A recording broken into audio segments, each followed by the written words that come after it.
right. Fun fact about me, I am not a magician. What? I know. I don't do real magic. There's other guys, they're real. Real superpowers. I don't. I do what's called sleight of hand, show of hands. Have you heard of sleight of hand before? Yeah. Okay, sleight of hand just means I do funny moves with my fingers to make impossible things look possible. Does that make sense? So I kind of fake it, but it looks pretty cool. Do you want to see?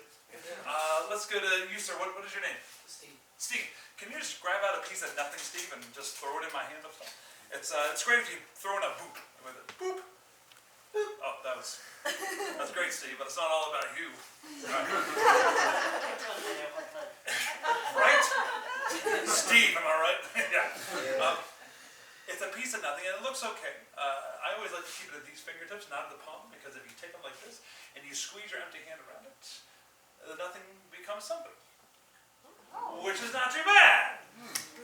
But I know it's a real something. You can know it's real too, because you can check it out and make sure it is what it appears to be. It looks like a real, solid $1 coin. It doesn't have any slits in it, or slots, or gaps, traps, trap doors, magnets, mirrors, threads, strings, ropes. It's good, right? You know it's good because you checked it out. I know it's good for a different reason. I know it's real because it falls down. But the real ones, they fall up. But only when Steve says the word up. Say up. Up. Yeah, it just falls up. It listens to Steve. I know, I shouldn't do that. Missy, I see you. Can you just say up for me? Up. Yeah, it just falls up. Shouldn't do that. Yeah, thank you. Thank you so much. And should be clear. Amy, Emily, sir, your name? Mark. Mark, just make sure. Completely empty. Nothing between the fingers, nothing on the front, nothing on the back. Is that clear? If it is, say yes. Yes. Okay. And over here, these friends over here, just make sure nothing on this side, nothing between these fingers, nothing on the front, nothing on the back. Is that clear? You need to know that it's unmistakably and unequivocally empty. Because if you don't know that it's empty, then this wouldn't be impossible. Not too bad. Yeah, thank you. Pretty good. It's front and back, both coins. But if you want, you can pretend to grab a third one. And it's the space in between. Watch your mind fill in the gap, just kind of like the coin fills in the gap. I love the oh wow, like whoa, that one was actually good. Man, it was pretty sucky till then. I was channeling my inner Owen Wilson. No, wow. Now, all this is physical sleight of hand, but that's not all magic is. Yes, you have to have a sleight of hand foundation, but you can do something called conditioning. It's psychological. You can condition through sound, through seeing the front and the backs of the coins, and if you do it enough, eventually you forget what kind of coins I'm actually using. Weird. And yes, they are different coins, but sometimes when people think I say different coins, they think I mean 3 different coins from each other, which of course is ridiculous. We can switch them back to the OGs. That's 1, 2, 3 coins. Watch. 1, 2, 3 coins. Take one of them like this. Watch. Give a little squeeze. Goes back down to nothing. You can keep that. Just never say I never gave you nothing. You take one of these. Give me a fist bump, baby. Boom. That goes from 2 to 1. And of course, last one goes in the pocket. But it's not the coins that are tricky, it's the bands that are tricky. It goes right through the pocket. Which is funny because the last one is the trickiest one because I know everybody is scrutinizing the hell out of my hand right now. So I know if we're going to do the last one, I need a little bit of help. A little misdirection. Is the flashlight on, my friends? No. It would be the calculator. Now the flashlight on. Yes. If you're looking at the flashlight, that means you're already misdirected. Because this is a distraction. If you're looking here, that means you weren't looking here. If you're looking here, that means you weren't looking at the flashlight, the camera, the phone, but you were. Which means, of course, over here, it's gone. And when I say it, I mean truly gone. I don't just mean the first coin, second coin, third coin. I don't mean the silver coins, the copper coins, Chinese coins. I mean, if we're going to finish, we need to finish with something big and crazy that you're not expecting. Like my phone's gone. From its case.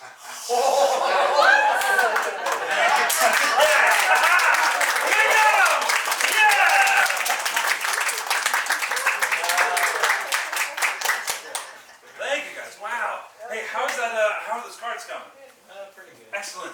You know, I've been doing this for about about 20 years, my friends, and still to this day I would consider myself a card boy. I love doing card magic. Raise your hand if you have an Uncle Joe who does a card trick and it sucks. Yeah, everybody does. Everybody's hand should be raised. Everybody has one. It might not be Joe. Everybody knows someone who does one card trick and it's not the way. And then I think what that does is it makes people not love card magic, but it's so good. It's so special. And I want to show you, hopefully, how good card magic can look. Okay. So you shuffle these, sir. Yes. And you know that any card can be in any position. So let's go to someone I haven't talked to yet. Sir, what's your name? Sam. Sam. Excellent, Sam. Sam, can you just can you name a playing card? Not the Ace of Spades. Everybody goes Ace of Spades. Very good. Is that the card you were going to name? No. Okay, good. Name one that's kind of challenging. What card would you go for? 3 of hearts. That's a good one. And there's a few different ways we can do this. We can go through like this, and we can try to find the 3 of hearts. And I believe you, Emily. I believe that you could do it. But I think I'll try it with one hand. Would you like to see me try to find it with one hand? Yeah. One hand, my friends. You said the what? 3 of hearts. 3 of hearts. Here we go. 3 of hearts, one hand. 3 of hearts. 1, 2, 3. This hand.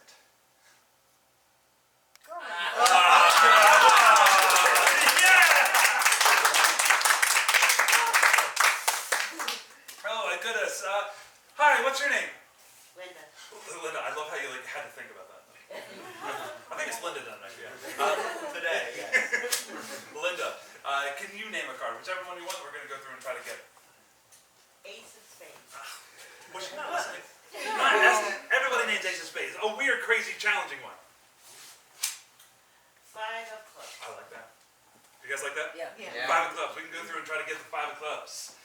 And I believe you probably could, but you might be a little out of practice. Let's see if we can try it this way. Your card, 3 of Hearts. Who named the 3 of Hearts?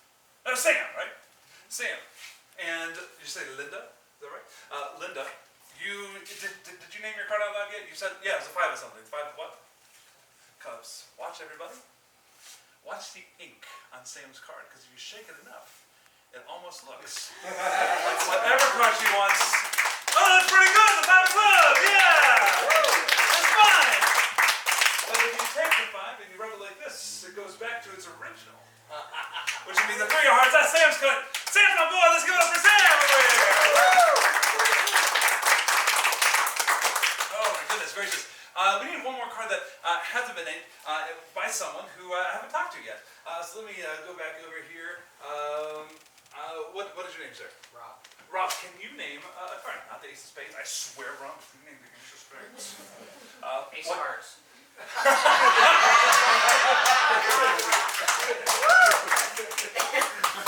That's funny. It's funny for a few reasons. One, because you're awesome. And 2, because I don't even have the Ace of Hearts in the deck. I'm glad that you did it, though. I'm not disappointed. I'm quite the contrary. I'm very appointed. That was stupid. I always keep one card away from the rest of the deck. That's not the Ace of Spades. Everybody goes Ace of Spades. But you're Rob. So you went for the Ace of Hearts. Thank you guys so much. That was yours. We had some other ones, though. You named the what? 3 3 of what? hearts. 3 of Hearts, and you had the... 5 of Clubs. There we go. We're going to do it 2 different ways. One with sleight of hand, the other one with no sleight of hand whatsoever. You go 21 cards in from the deck. That is your 5 of clubs. And the last one, we're going to do it with no sleight of hand. We're actually going to manhandle the deck to make sure no one can use sleight of hand. I can't use my fingertips to use intricate sleight of hand to do what I have been doing thus far. So that means the last card, that was yours, right? What was the last card? Yeah, we didn't find yours yet, Sam, right? What was yours? Say it again. 3 of hearts. 3 of hearts. 22 cards down from the top. Everybody, can you pick that up for me, please? So everybody can see the 3 of hearts, my friends. Yes, thank you guys. And my friends, if that's all 3 cards, we don't even need a deck anymore.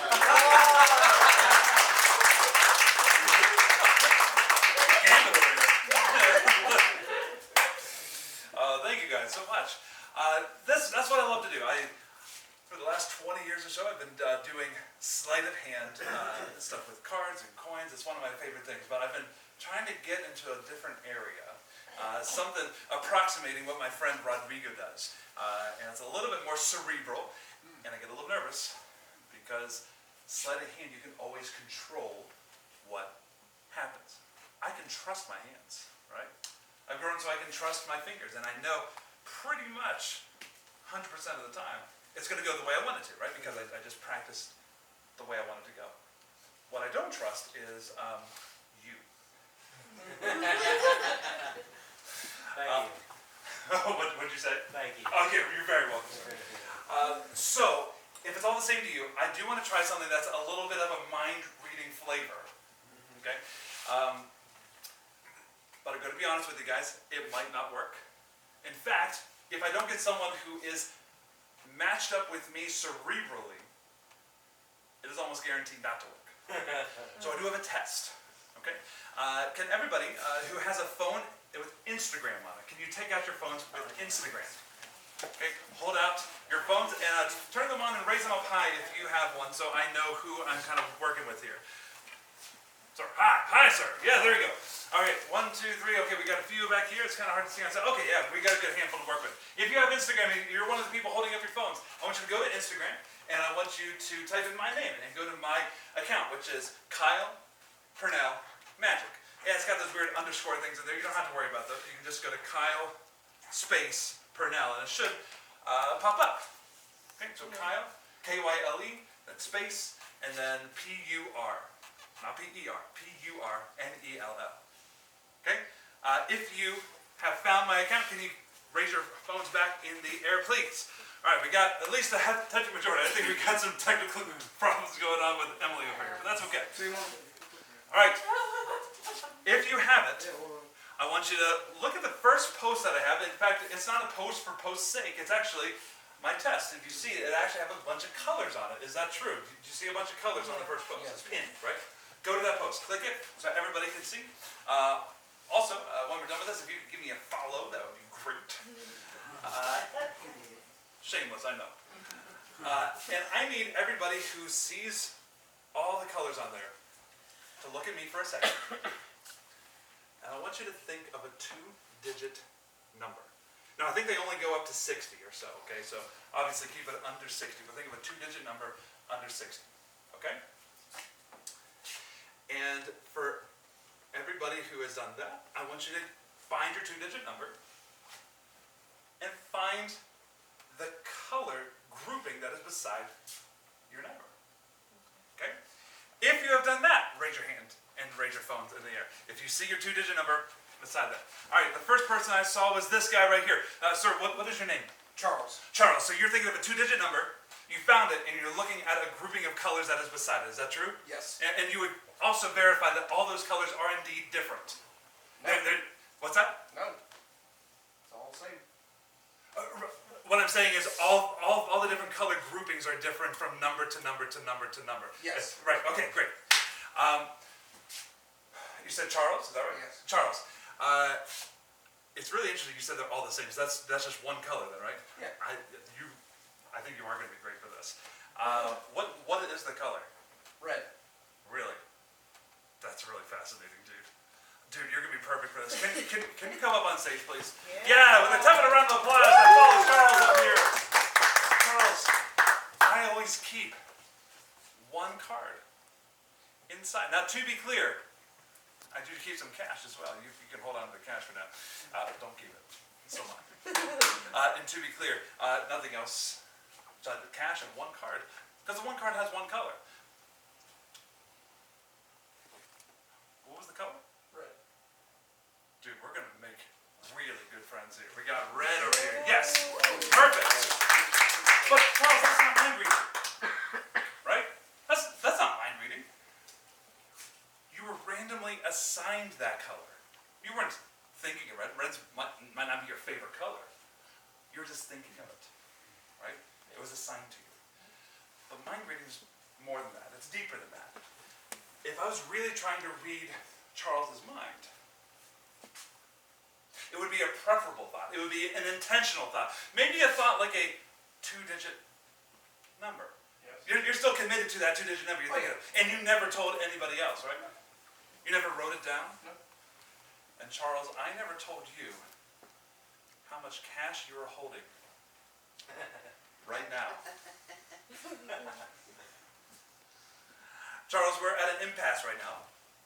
Because if I just count this and it happens to be the number you're thinking of, great, you react, but they don't know because you never told them. So you're going to have to tell them. But don't tell them. Because if you tell them, then I would know too, and you'd be telling me, and that wouldn't be fair for me. So I have the best thing. Put your phone away, please. I want you to write down the number. Okay. Turn around, you're going to break the theater rule 101, which is you're not going to face the audience, you're going to turn around this way. You're not going to face the audience. Hey, Charles is with me, there we go. All right, Charles, when you write it, you're going to lift it up so everybody can see what you wrote. I'm going to stand back here so I can't see what you wrote. Don't write it yet. I'm going to start counting first so you don't think I'm cheating. After I start counting the first bill, that's when you write the number. Okay? Here we go. Charles, go. 10, 15. I always carry exactly 16. Oh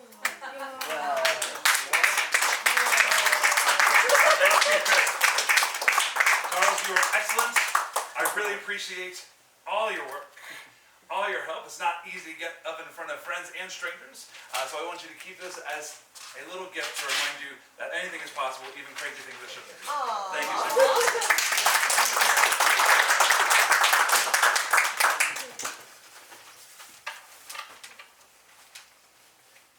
Our time's almost up. I know. But I have to show you one of the most impossible things that I've ever seen. And the way I do this is I always give somebody a box. A box well before I even come on stage. In fact, I gave it to Missy. Right? Now, Missy, we do know each other, yes. but you don't know what's inside that box. No. I never told you what's inside the box. In fact, I gave you specific directions to not open the box. You promised it wouldn't bite me. I did promise it won't bite you because it's not Wednesday currently. That's right. Right. And Missy, Yes. can you please give me the box? Gladly. Thank you. Because, my friends, inside this box is something you might recognize. Something that might take you back to the beginning of our set 15 minutes ago. Yeah. It is a cube. A cube of the Rubik's variety. That is correct, sir. And Amy, you actually have a cube as well. You've been going to town on this thing. First of all, before we continue, can we give it up for Amy, please? It's not easy. It's not easy to go down for 15 minutes. You got Amy. I don't know if you guys know this, but there are over 1 million ways to mix up and mash up a Rubik's Cube. Did you know that, sir? No, maybe not. It's not true. I made that up. There's actually over 1 billion ways to mix up a Rubik's Cube. Did you know that? No. That's not true either. There are, and this is true, you can Google this. This is Googleable. Yes.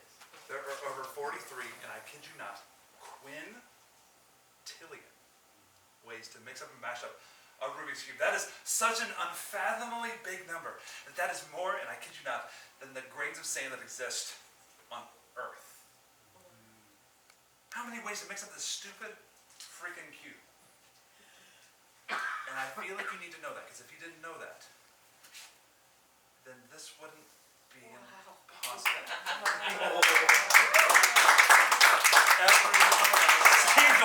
Hallelujah! You nailed it! But it's not just one side, my friends. Keep it going for Amy, because that's side number 2. That's side number 3, folks. That's side number 4. This is 5. This is 6. Every single side. You can't get better than that. Give it up for Amy. Thank you guys so much. You guys have been excellent. I've been backstage and I've been watching you guys watch my friends, and I can't tell you how much we all appreciate your energy tonight, because the success of a show is a little bit us, but it's mostly you guys. So give yourselves a round of applause.